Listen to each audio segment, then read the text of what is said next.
मविया सरकारच्या काळात बोगस एमओयूवर सह्या झाल्यात। करार झालेला उद्योगपतीच गायब झाला। उदय सामंत यांनी लोकशाही पॉडकास्ट विथ कमलेश सुतार या पॉडकास्टमध्ये हे सनसनाटी आरोप केले। मविया सरकारच्या काळात बोगस एमओयूवरून सह्या झाल्या असून करार झालेला उद्योगपतीच गायब झाल्याचा आरोप उदय सामंत यांनी केलाय। तर उदय सामंत यांनी महाविकास आघाडी सरकारवरती गंभीर आरोप केले आहेत। फक्त 80,000 कोटीचे एमओयू झाले।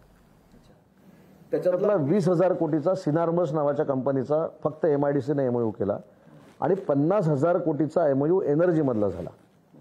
त्या एनर्जी मधल्या एमओयूचा माणूस देखील सापडत नाही, तो एमओयू देखील काय झालं त्याचं कळत नाही।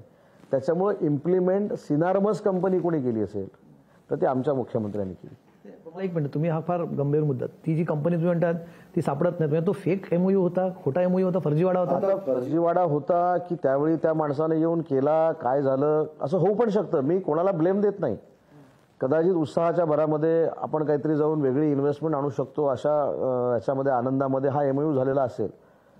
पण मग एमएमआरडीए कशाला म्हणून ज्यावेळी तुम्ही विचारता ते मग नितीन राऊत कशाला? आता ठीक आहे, आता सगळेच घरी आहेत, पण तसा जो एमओयू केलेला जो माणूस आहे तो समोर पण येत नाही। मध्ये एक 6 महिन्यापूर्वी त्यांच्या कंपनीच्या माणसाने एक प्रपोजल दिलं की अशा पद्धतीचा अजून एक आम्ही एमओयू करू शकतो, कमी नाकारला। मात्र त्यावरती आता ठाकरे गटाचे खासदार संजय राऊतांनी काय प्रतिक्रिया दिली, काय प्रत्युत्तर दिले तेही पाहूयात।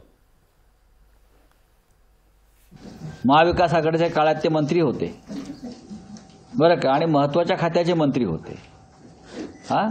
तेव्हा काय बिनकाचेचा गॉगल लावून बसले होते काय?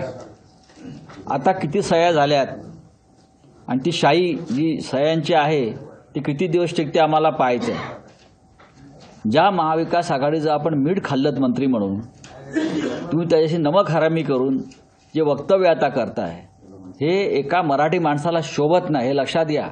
महाराष्ट्राशी बेईमान करणारे वक्तव्य आहे। लोकशाही मराठी ऐका, पहा, जागरूक रहा।